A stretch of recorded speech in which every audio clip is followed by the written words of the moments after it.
All right, JoeyRitter.com, on Twitter at Joey Ritter. We got her, Miss Pennsylvania USA, Jessica Billings. Thank you so much for doing the show. I appreciate it. Thanks for having You me. got it. Now, admittedly, I am not a pageant guy.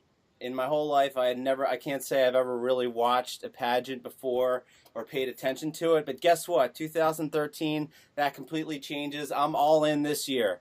This is the This year. is the year you're going to win this thing. Hey. Pennsylvania's going to make it happen.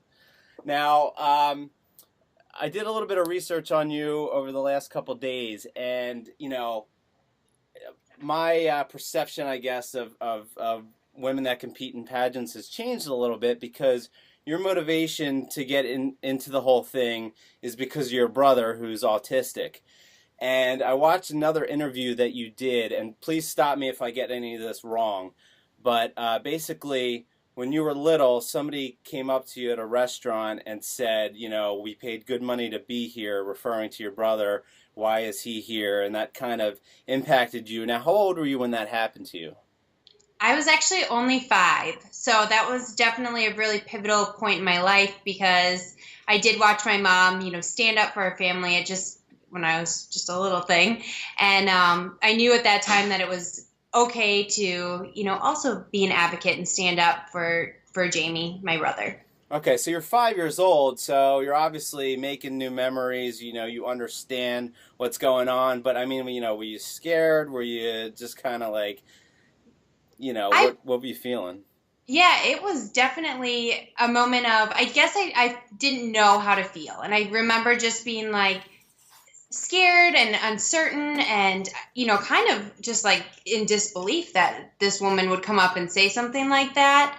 Um, and as I've gotten older, I've realized that, it's out of fear that people will react that way.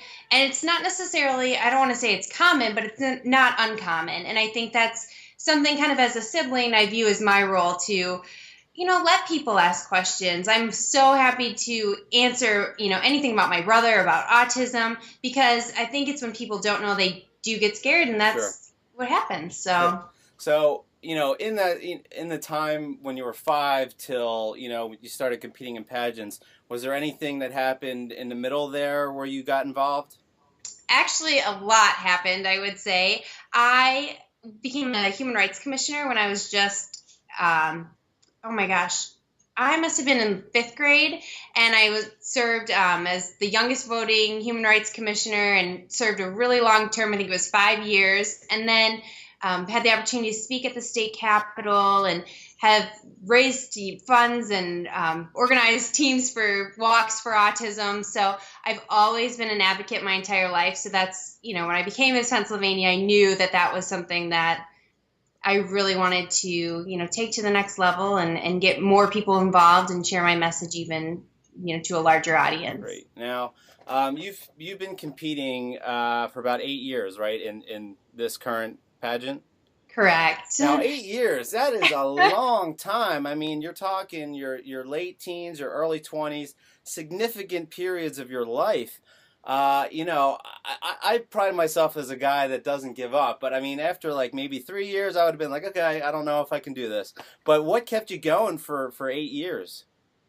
It Well, actually, right before I competed for Miss Pennsylvania this year, I called my grandfather and told him I was competing, and he was like, when are you going to ever give this up? And I'm like, Grandpa, this is the year. I am going to, I am going all out. And this has been something like a childhood dream of mine. In my family, it was Miss USA was like the Super Bowl. And I always remember wanting to be on that stage and to be, Miss USA. And I feel so lucky and so blessed that it was within reach and it was something that was attainable, and it did take a lot of hard work, but my year, I think I always say I'm so thankful that I didn't win my first time out because it has such a deeper meaning to me, and I had such a vision of what I wanted my year to be. So the day I won, the next day I was really able to hit the ground running. Right, so you appreciate it more, obviously. But what's something maybe like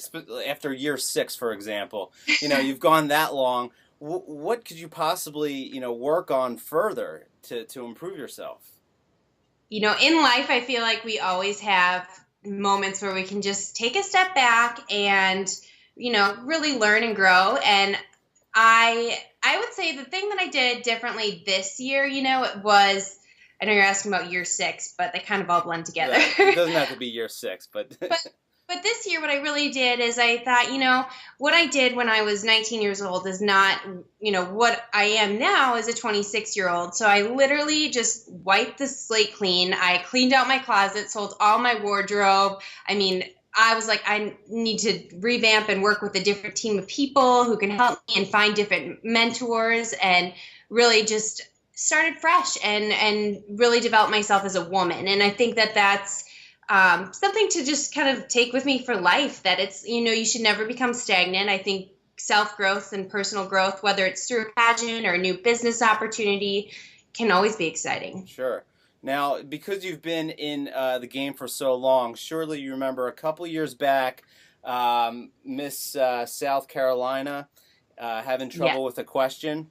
Now, there's a couple sides to this, because, you could argue it's taken a little bit out of context, because it's just focused on what she said, and the question itself was, recent polls have shown a fifth of Americans can't locate the U.S. on a world map. Why do you think that is? I mean, how are you supposed to answer that question? I feel for her a little bit. I feel bad for her. What's your take on the situation? It was a tough situation. She's a teenager, number one. She's on live television, number two. And number three, it was a question she probably had never thought about. I think it was just a matter of reacting in the moment. And I don't think she realized what she said at the time. Actually, I was in college at the time. So that year, there was a couple girls that were Miss South Carolina and wore tiaras and carried around a map for Halloween. So I kind of played a little joke on her. But I thought she handled afterwards really well. And I think that was a moment where she was able to kind of laugh at herself. And she went, I don't know if you remember that part, but she went on a whole media tour and, kind of explained herself and really kind of seized the opportunity. So I think it's we're all human. We all make mistakes. We all say things without thinking. And I think that was a moment for her. Now, when you're preparing, to do the pageants, do you have to practice answering questions like that?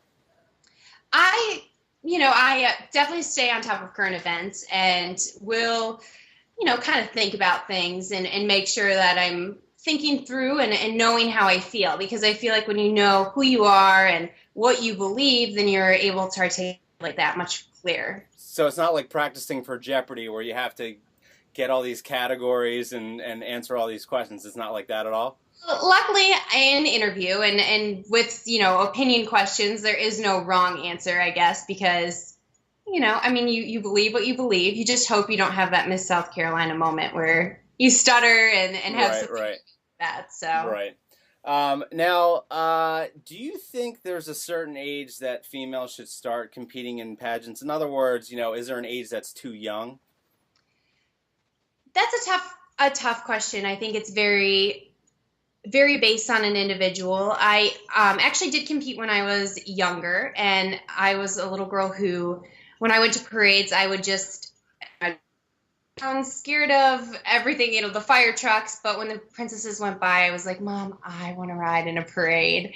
And so I did compete in like a local community where you represent the pageant or represent, your city, and there's no makeup. So I have had that experience. And I do think it's a good experience for young girls because it is the opportunity to speak in front of people, to, really kind of have some confidence in yourself at a young age. Mm-hmm.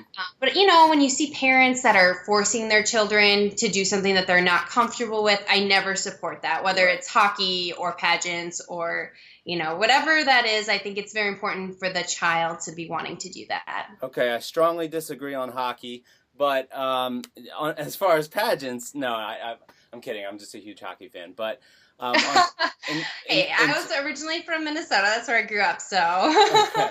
So I understand hockey. But as far as the parent thing, you hit the nail on the head, because that's exactly what I have a problem with, and I do think it is good for young girls to compete and have that sense. Confidence is something that can take you very far in life, whether it's business, college, just normal social situations. It's something that can really, empower an individual.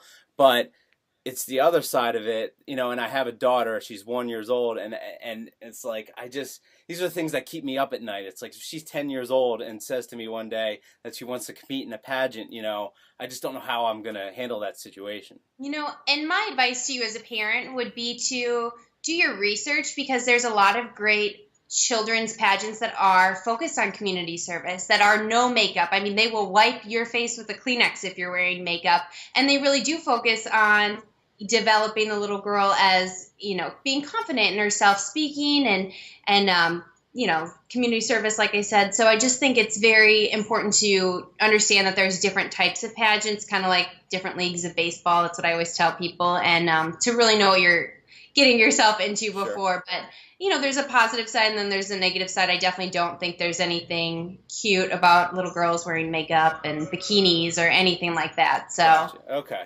Now, if you go to your website, billingsjessica.com, you'll see a section with sponsors on it. And, I guess Hollywood Tans is an example. Do you have friends that call you up and say to you, hey, Jessica, what do you think about getting a tan today? What do we say? We go to the Hollywood Tans and play the Miss PA card. Does that ever happen to you? No, that hasn't happened to me. I actually have had a couple contestants who I've competed against for Miss Pennsylvania that have used some of the resources, from the sponsors. And I think that's a great way as a contestant to kind of see what the current title holder has done and what's made her successful. And you kind of have to pave your own way, but I think it's always good to have those resources. So I've been pretty lucky and had some really great sponsors and community supports. So I haven't had any. My friends are pretty good to me. Right. Now, it seems, just based on everything that's about you online and just what you're telling me in this interview, it just seems your whole entire life you've been involved with autism and pageants and just on the go constantly. But, when you were, say, 15 years old, were you just a girl that had posters of bands on the wall or actors or anything like that? Were you a teeny bopper in any way? Well, this is probably going to surprise you, but I was actually kind of a geek growing up, and and I'm still a geek. Like, I definitely would never not classify myself as a dork or a geek, but I didn't go to prom or anything. I actually went to prom for the first time last year at the age of 25 with a family friend who needed a date last minute. Wow. Yep. Well, you scored on that one. Yeah. Got high fives from all the senior boys. He was just a little junior boy, so it was pretty fun. But, I always kind of walked to the beat of my own drum. I was always involved and kind of too busy for boys. Kind of took a while to grow into myself, and I was always confident in who I was. I think of myself developing from the inside out, and I really think, I always loved who I was and never fell into peer pressure. I actually, as a high school student, was also the president of Students Against Destructive Decisions on a national level, so did a lot of advocacy for them, and really just, I think it's so important for teenagers to have a strong sense of self, and probably, I probably got some of it from pageants as well. Okay. Now, when the cameras are off you, you're not made up, you don't have to worry about being Miss Pennsylvania, what do you like to do? Oh, gosh. Well, I love to hang out with my friends and go bowling. That's probably one of my absolute favorite things. I'm not that great of a bowler. I actually learned how to bowl adaptively with my brother through adaptive bowling, and learned how to do it on the actual they have like the ramps that you kind of just slide your bowl down, and then bumpers for a while. But now when I travel too, I love to bowl. And when I was in Argentina last year, it was one of the neatest experiences. There was actually a pin boy at the bottom. So like when you knocked over pins, you'd see little feet and little hands that would go pick up the pins.